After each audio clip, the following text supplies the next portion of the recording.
Shalom. Bwana Yesu asifiwe. Amsalamu alaikum. Nimekuja tena mama kuleta ule ujumbe namba 2 ambao Mungu alizungumza na mimi kwa habari ya yale mambo 4. Jambo la pili lilikuwa ni hili: ili amani irejee Tanzania, ili amani irudi kwenye viwango vya Tanzania na tuendelee kufurahia nchi yetu, na amani irudi kwenye chama tawala. Mungu akanipa agizo la pili, akaniambia mwambie mama atoe tamko lenye mkazo juu ya watekaji.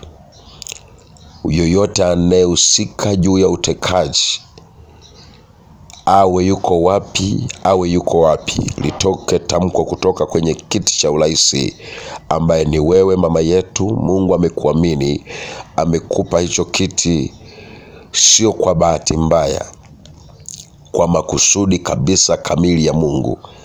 Sasa akaniambia toa tamko lenye nguvu. Baada ya kutoa tamko lenye nguvu juu ya watekaji, mioyo ya watu itaanza kurejea kwako, alafu mioyo ya watu itaanza kurejea kwenye chama tawala pia. Lakini pia yale madoa yaliyokuwa yanaonekana kwenye chama tawala, yale madoa yatafutika kabisa. Mungu akaniambia nikwambie haya, ukiyafanyia kazi, na matokeo yake yanaenda kutokea makubwa sana. Amani inaenda kurejea Tanzania, amani inaenda kurudi Tanzania, na kwenye chama tawala kuna amani na urejesho fulani utarudi kwenye kile chama, na yale madoa yaliyokuwa yanaonekana hayataonekana tena. Naomba mama, toka waziwazi mahali kwenye nchi, waziwazi kwenye vyombo vya habari, toa tamko kali juu ya wale ambao wanafanya kazi ya utekaji, juu ya watu wanaowateka wasio na hatia. Tunakutegemea mama yangu.